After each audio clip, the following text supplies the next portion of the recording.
கேமப் இப்போ வந்து நம்ம வந்து ஒரு வேறு லெவல் எக்ஸ்போர்ட்குள்ளே போக போகிறோம். எனக்கு ரொம்ப ரொம்ப வேறு லெவலில் இருக்குப்பா. நம்ம கோவாவுக்கு இங்கேருந்து ஒரு 30 கிலோமீட்டர் சம்திங் தான் இருக்கும். 30 ஒரு 25 கிலோமீட்டர் தான். ஆனால் வந்து நான் ரொம்ப நாள் நினச்சிக்கிட்டே இருந்தேன், இந்த மாதிரிலாம் எப்போடா நம்ம ரைட் பண்ண போகிறோம், இந்த மாதிரிக்குள்ளார.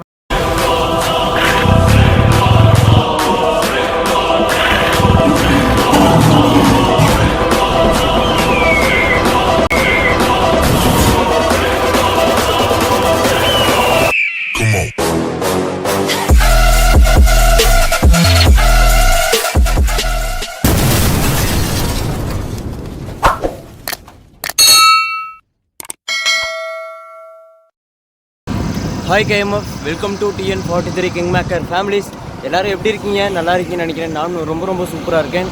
எனக்கு சப்போர்ட் பண்ணுற அன்பு உறவுகள் எல்லாத்துக்கும் நன்றி. இன்றைக்கி நம்ம 22வது நாள் நீலகிரி, கூடலூர், கன்னியாகுமரி டு நேபாள், லடாக் சைக்கிள் ரைடில் இன்றைக்கி நம்ம வந்து 22வது நாள் ஆயிடுச்சு. பேக்ரவுண்ட் பாருங்கள், பின்னாடி ஃபுல்லாக ஒரே குளமாக இருக்குது, செம்மையாக இருக்குது.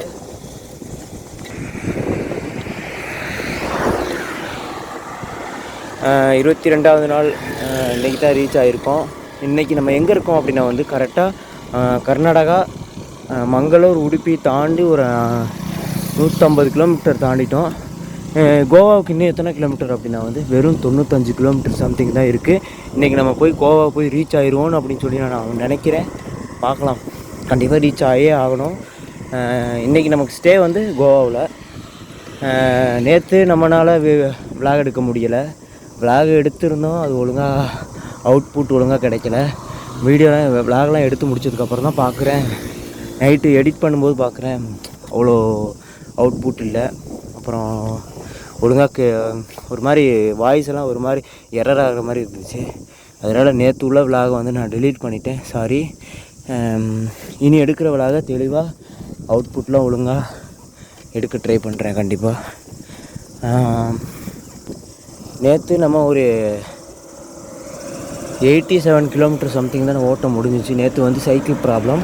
இன்றைக்கும் சைக்கிள் ரெடி ஆகிடுச்சு அப்படின்னு கேட்டிங்கன்னா இன்றைக்கும் ப்ராப்ளம் தான். செயின் லூப்பு, செயின் ஆயில் அதெல்லாம் ஊற்றி கொஞ்சம் மேஜர் பண்ணி கொண்டு வந்துட்டுருக்கேன். இன்றைக்கி கூட பரவாயில்ல, செயின் லூப்பெல்லாம் ஊற்றி ஓரளவுக்கு பரவாயில்ல. நேற்று ஒன்றுமே சுத்தமாக ஓட்ட முடியல என்னால். வர வர ரொம்ப டயர்டாகிடுச்சுப்பா, உடம்பெல்லாம் ரொம்ப ரொம்ப பெயின் ஆயிடுச்சு, ஒன்றுமே பண்ண முடியல. இப்போ டைம் எவ்வளோ அப்படின்னா வந்து 6 மணி. காலையில் 6 மணிக்கெலாம் நம்ம ட்ராவல் ஸ்டார்ட் பண்ணிட்டோம். ஒரு டீ மட்டும் அது குடிச்சிட்டு ட்ராவலை ஸ்டார்ட் பண்ணால் கரெக்டாக இருக்குமே. ஒரு 8 மணி 9 மணிக்கு சாப்பிட்ட மாதிரி இருக்கும் அப்படின்னு சொல்லிட்டு நம்ம ட்ராவலை கண்டினியூ பண்ண ஆரம்பிச்சிட்டோம். மூச்சே வாங்குதுப்பா, அப்பா மூச்சு வாங்குது. கேஎம்எஃப் ஒரு சம்பவம் ஆயிடுச்சுப்பா, பஞ்சர் ஆயிடுச்சு. ஏன்னா காலையிலேருந்து ஒரு 4-5 டைம் காற்றடிச்சிட்டேன், தெரியுதா? 5 டைம் காற்றடிச்சிட்டேன். பஞ்சர் அப்படி தான் நினைக்கிறேன். இந்த ஏற்றத்துலேயே முக்குதுப்பா, ஏற்ற முடியல, தள்ளிக்கிட்டு தான் போயிட்டுருக்கேன். நீங்களே பாருங்கள், இதெல்லாம் ஒரு ஏற்றமா? ஆனால் இந்த ஏற்றத்துலேயே நான் தள்ளிக்கிட்டு தான் போயிட்டுருக்கேனே தவிர பெடல் பண்ண முடியலை. ஏன்னா டயர் பஞ்சர்னால இதாகலை. ஃபஸ்ட்டு சம்பவம் நடந்துருச்சுன்னு நினைக்கிறேன். போய் பஞ்சர் கடைக்கு போய் பார்த்தா மட்டும்தான் தெரியும். பஞ்சர் தான், அதில் எங்கே இப்போ வாங்குறது? நாளைக்கு நம்ம ஃப்ரீயாக இருக்கும்போது ஒட்டிடலாம், இல்லைனா பஞ்சர் கடைக்கு கொண்டு போய் ஒட்டிக்கலாம்னு பார்க்குறேன். இன்றைக்கி நம்ம கோவா போக முடியாதோ. இன்னும் கோவாவுக்கு எத்தனை கிலோமீட்டர்னால் ஒரு 30 கிலோமீட்டர் இருக்குது. ஆனால் அதுக்குள்ளார சம்பவம் ஆயிடுச்சு. பார்க்கலாம், 6 மணி வரைக்கும் நம்ம வந்து பயணம் தொடரும். அதுக்கப்புறம் நம்ம எங்கே வரைக்கும் போயிருக்கோமோ அங்கே ஏதாவது பெட்ரோல் பங்க் இருந்துச்சுன்னா அங்கே நம்ம ஸ்டே பண்ணிக்கலாம்ப்பா. கேமப் இப்போ வந்து நம்ம வந்து ஒரு வேறு லெவல் எக்ஸ்போர்ட்குள்ளே போக போகிறோம்.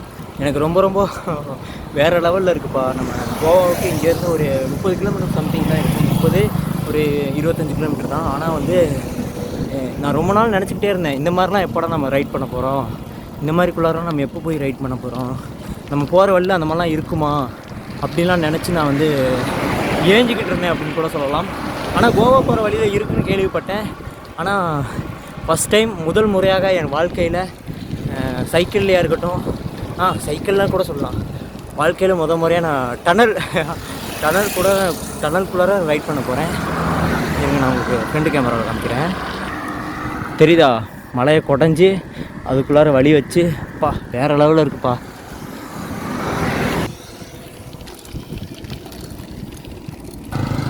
எப்படி கேஎம்எஃப் இருக்குது டனலு? முதல் முறையாக நம்ம டனலுக்குள்ளே போக போகிறோம். அலோவ் பண்ணுவாங்க தானே? அலோவ் பண்ணுவாங்கன்னு நினைக்கிறேன். ஏன்னா சைக்கிள் போகிறதுக்கு இடம் இல்லையே.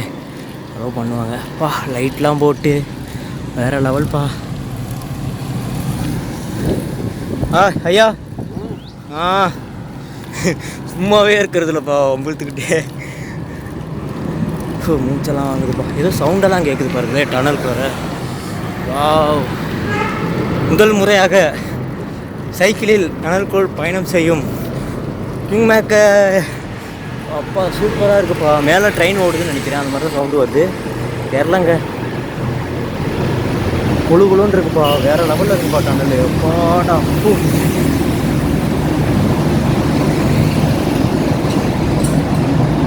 வேறு லெவல்ப்பா, செம்மையாக இருக்குது. அதுவும் டனல் தான் பார்க்குறேன், அப்படி தான் நினைக்கிறேன். பாருங்களேன் அந்த சைடில் உள்ளது. ஃபோட்டோ எடுத்துக்கலாமா? செம்மையாக இருக்குல்ல வியூ. ஃபோட்டோலாம் எடுத்தாச்சுப்பா. சைக்கிள் நிப்பாட்டக்கூடாது தான், ஆனால் வீடியோ எடுக்கிறதுக்காக நிப்பாட்டிட்டேன். எடுக்கணுங்க.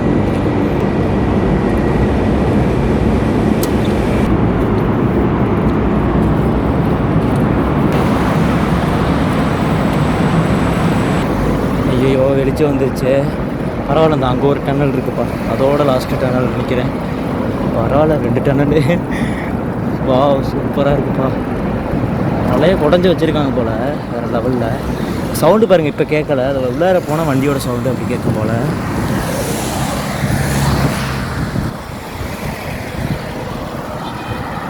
இந்த டனல் சின்னது தான் போலப்பா, சின்ன டனல் தான். வாவ், அமேசிங், வேறு லெவல்ப்பா. முதல் முறையாக கிங் மேக்கர் அவர்கள் சைக்கிளில் டனலில் செல்ல இருக்கிறார். சென்று விட்டார், திரும்பவும் இன்னொரு டனலில் செல்கிறார். போட போட போட போட. வாவ் சூப்பராக இருக்குப்பா. ஐயோ கையை விட்டால் விழுந்துருவோம் போல. வாவ், அதை விட இது பயங்கரமாக இருக்குது.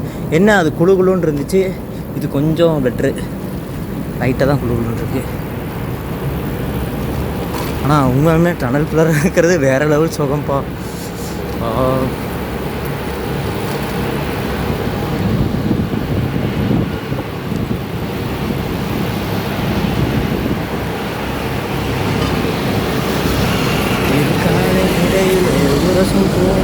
வாழ்க்கை போதும்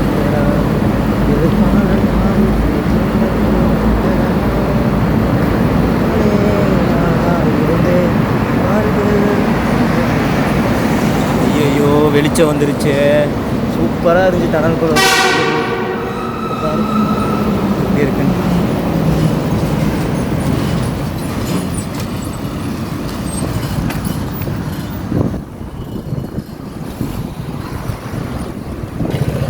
கேம். கடல் பார்த்தீங்களா? அங்கே தாங்க கடலே இருக்குது. கோவாவோட பாதி வந்துட்டோம். அதெல்லாம் கடல் தான். நம்ம இந்த வழியில் போனால் கடலை பார்க்கலாம் போல். வேண்டாம், நமக்கு சீக்கிரமாக போகலாம் மேல் வழியில். நம்ம கோவாவில் போய் தெளிவாக கடலை பார்த்துக்கலாம். வாவ், அற்புதங்க. கடல் அப்படியே செம்மையாக தெளிவாக தெரியுதா கோவாவோட கடல். வாவ், நான் உண்மையாலுமே எக்ஸ்போர்ட் பண்ணலப்பா. இந்த மாதிரிலாம் நான் ஒரு அழகிய ப்ளேஸை நான் வந்து கவர் பண்ணுவேன், பார்ப்பேன் அப்படின்றது. அப்பா அவ்வளோ சூப்பராக இருக்குது பாருங்கள். கிரிக்கெட் விளாண்டுருக்காங்க. இன்னுமே வேறு லெவல்ப்பா. அதோ தெரியுதா கப்பல்லாம்? வாவ், இவ்வளோ கஷ்டப்பட்டு நான் இன்றைக்கி யோசிச்சேங்க. என்ன தெரியுமா, நம்ம எதுக்குன்னா அந்த ரைட் பண்ணுறோம், நம்ம எதுக்கு தேவையில்லாத வேலை. நம்ம மற்ற பசங்களை மாதிரி மற்றவங்கள மாதிரி நம்மளும் வேலையை பார்த்துக்கிட்டு புரியாத ஒரு வாழ்க்கையை வாழ்ந்துக்கிட்டு வீட்டில் உள்ள ப்ரெஷர்னால் வீட்டில் உள்ள கஷ்டத்தினால நம்மளும் வேலையை பார்த்துருக்கலாம். நம்மளும் லைஃப்பில் ஏதாவது என்ன ஒரு முயற்சி இருந்தாலுமே அதை மண்ணோட மண்ணை புதைச்சிட்டு நம்மளும் வீட்டில் சொல்கிற மாதிரி வேலையெல்லாம் பண்ணிக்கிட்டு ஒரு கல்யாணம் பண்ணிக்கிட்டு அப்படியே செட்டில் ஆகிடலாம் அப்படின்லாம் சில டைம் நான் வரும்போதெல்லாம் யோசிச்சுக்கிட்டு திருப்பி போயிடலாமா அப்படின்ற ஒரு மனநிலைமை கூட வந்துருச்சு. ஆனால் போக மாட்டேன். ஆனால் அடிக்கடி இந்த மனநிலைமை வரும். ஏன்னா அவ்வளோ கஷ்டங்க. அதுவும் தனியாக வேறு போகிறேன்னா ஒரு பேச்சு துணைக்க ஆள் இல்லை, ஒரு எக்ஸ்பிளைன் பண்ணுறதுக்கு ஆள் இல்லை, சிரித்து பேசக்கூட யாரும் இல்லை, என்னோடய கஷ்டத்தை சொல்கிறதுக்கு யாரும் இல்லை. அந்த மாதிரி நிறையா இதை வந்து நான் தனிமையாக சொல்லி ஃபீல் பண்ணி இன்றைக்கி நான் அழுகிற நிலமையில கூட வந்துட்டேன். அவ்வளோ ஒரு கஷ்டங்க. ஏன்னா இப்போ டயர் கூட பஞ்சர் தான், காற்றடிச்சு தான் ஓட்டிக்கிட்டு இருக்கேன். இப்போ நான் காற்றடிச்சுன்னா இப்போ ஒரு மணி நேரம் நிற்கும், திரும்பவும் காற்றடிச்சு திரும்பவும் ஓட்டணும் போல் அந்தளவுக்கு. ஏன்னா லைட்டாக தான் பஞ்சரு செம்மையாக தெரியல கடவுள். அந்த மாதிரி நான் தனிமையாக ரைட் பண்ணிகிட்ருக்கேன். இந்த மாதிரி சில திங்கெல்லாம் தோணுச்சு. ஆனால் இந்த மாதிரி இடத்துக்கு வரும்போது இன்னும் இவ்வளோ கஷ்டப்பட்டு நம்ம ரைட் பண்ணி வந்து ஒரு பிரயோஜனம் இருக்கே அப்படின்னு நினைக்கும்போது எனக்கு இவ்வளோ நேரம் கஷ்டப்பட்டதெல்லாம் எனக்கு நினைவே வரல, மறந்துட்டேன். இப்போவே இவ்வளோ கஷ்டம்னா இன்னும் நம்ம எவ்வளோ கஷ்டத்தை பார்க்க வேண்டியது இருக்குது. அதெல்லாம் நம்ம என்ன பண்ண போகிறோம் அப்படின்றது எனக்கு ஒன்றுமே புரியலை. என்ன நடந்தாலும் பரவாயில்ல, நம்ம அந்த ரைடை ஃபினிஷ் பண்ணிட்டு தான் விடணும். ஆனால் இவ்வளோ நேரம் பட்ட கஷ்டம் அதெல்லாம் சும்மாங்க. இதுக்கப்புறம் நம்ம படுற கஷ்டம்னா ரொம்ப கஷ்டம்னா அவ்வளோ கஷ்டம். மும்பையெல்லாம் தாண்டிட்டோம்னா வெயில், குஜராத்து ராஜஸ்தான்லாம் பாலைவனம் போயிட்டோம்னா அவ்வளோ கஷ்டத்தை நம்ம அனுபவிப்போம், வெயிலோட கஷ்டம். அதுக்கப்புறம் அருணாச்சலத்துக்கு மேலே தாண்டிட்டோம்னா குளிரோட கஷ்டத்தை அனுபவிப்போம். டிஃப்ரெண்ட்டான கஷ்டத்தை அனுபவிக்க போகிறோம். அதே மாதிரி டிஃப்ரெண்ட்டான ஒரு எக்ஸ்பீரியன்ஸ்லாம் இன்க்ளூட் பண்ண போகிறோம். என்ன சொல்கிறதுனே தெரிலப்பா. உண்மையாக இந்த இடத்துலேருந்து வரும்போது வேறு லெவலில் இருக்குது. சூப்பராக இருக்குப்பா. சரிதா, அங்கே நம்ம சைக்கிளை பார்க் பண்ணிவிட்டு பீச்சுக்கு வந்துட்டோங்க. இன்றைக்கி நம்ம லேட்டாக போனால் கூட பரவாயில்ல போல். நான் ஒரு அண்ணன்கிட்ட கேட்டேன், இங்கிலீஷில் தான் தெரிஞ்ச அரைகுறை இங்கிலீஷில் தான் கேட்டேன். Goa is this place same and different அப்படின்னு கேட்டேன். என்னென்னா அரைகுறை இங்கிலீஷில் இந்த கோவா பீச்சு இதே மாதிரி இருக்குமா, இல்லை வந்து அதை இதை விட டிஃப்ரெண்ட்டாக இருக்குமான்னு கேட்டேன். Same but the other place Goa something crowd only but same அப்படின்னாரு. இதே மாதிரி தான் இருக்கும், ஆனால் வந்து அங்கே ஆட்கள் க்ரௌடு ஜாஸ்தியாக இருக்கும் அப்படின்னு சொன்னாங்க. வேறு லெவலில் இருக்கிறானே சிவா, நீயாடா?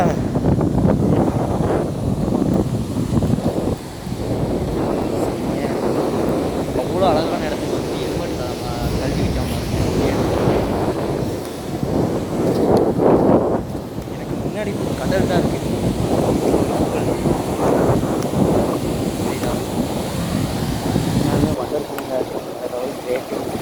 சூப்பராக இருக்குப்பா. கோவா வந்து ரீச் ஆகிட்டோம். அப்புறம் கிளம்பி ஒரு என்ன ஆனாலும் பரவாயில்ல அப்படின்னு சொல்லிட்டு ஒரு 8:45 கிளம்பி நனைஞ்சிக்கிட்டே வந்தாச்சு. ஒரு 20-25 கிலோமீட்டர் தாண்டினோடனே மழை கொஞ்சம் கொஞ்சமாக கம்மியாகி அதுக்கப்புறம் கம்மியாகிடுச்சுப்பா. அதனால தான் ஒழுங்காக வீடியோ எடுக்க முடியல காலையிலேயே. இப்போ டைம் எவ்வளோன்னா 2 மணி ஆச்சு. இங்கே பாருங்கள், வெயிலே இல்லை, சுத்தமாக வெயில் இல்லை, இப்படியே தான் இருக்குது ரொம்ப நேரமாக. பரவாயில்ல, இப்படி இருந்தால் கூட நம்ம ஓட்டிடலாம் போல். என்ன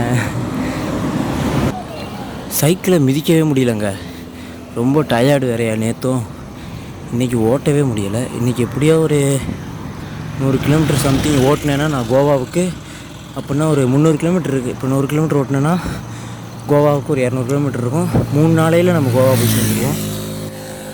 கேம் ஆஃப் எதுவுமே தெரில தானே, ஒன்றுமே கண்ணே தெரில. இப்போ டைம் எவ்வளோ அப்படின்னா 10 மணி ஆயிடுச்சு. ஃப்ரெண்ட் கேமரா காமிக்கிறேன். நம்ம இங்கே தான் ஸ்டே பண்ண போகிறோம். வந்து கேட்ட உடனே 5 மணிக்கெலாம் வந்துட்டோம். வந்து கேட்ட உடனே டென்ட்டு போட்டுக்கிறேன் அப்படின்னோம். ஓகே தம்பி போட்டுக்கோங்க அப்படின்னாங்க. இங்கிலீஷில் தான் சொன்னாங்க, நான் உங்கள்கிட்ட தமிழில் எக்ஸ்பிளைன் பண்ணுறேன். இப்போ நம்ம ஸ்டே பண்ணியிருக்கிற இடம் எது அப்படின்னா ஹெச்பி பெட்ரோல் பங்கில் ஒரு கட்டில் ஒன்று போட்டு கொடுத்துருக்காங்கப்பா நம்ம தூங்குறதுக்காக. அவ்வளோ கஷ்டப்பட்டு ரைட் பண்ணி வந்திருக்கோம் அப்படின்னு சொல்லி பார்த்துட்டு துணியெல்லாம் துவைச்சி போட்டாச்சு. துணி துவைச்சி போட்டு கட்டில் ஒன்று போட்டு கொடுத்துருக்காங்க. திங்ஸ்லாம் எடுத்து வச்சுட்டு இந்த துணியெல்லாம் துவைச்சி போட்டாச்சு. நம்ம இன்றைக்கி இங்கே தான் ரெஸ்ட் எடுக்க போகிறோம்ப்பா. வேறு லெவலில் இருக்குது. ரொம்ப உடம்பு பெயின், சரியான பெயினுப்பா. படுத்தோம்னா அப்படியே சொர்க்கத்துக்கு போயிடுவேன், அந்தளவுக்கு உடம்பு வலி. இன்னையோட நம்ம 20 நாள் ஃபினிஷ் பண்ணிட்டோம். 1150 கிலோமீட்டர் ஃபினிஷ் பண்ணியாச்சு. நாளைக்கு ஸ்டார்ட் பண்ணால் 21வது நாள். ஓகே கேஎம்எஃப், என்னோடய வீடியோ ஃபுல்லாக பார்க்குறதுக்கு ரொம்ப ரொம்ப நன்றி. அண்ட் வீடியோ ஃபுல்லாக பார்த்துட்டு போகிறவங்க ஐ லவ் கேஎம்எஃப் அப்படின்னு சொல்லிட்டு போங்க. அப்போ தான் எனக்கு தெரியும் நீங்கள் வீடியோ ஃபுல்லாக பார்த்துருக்கீங்க அப்படின்னு சொல்லி. ஓகேவா? Okay KMF, bye, love you all.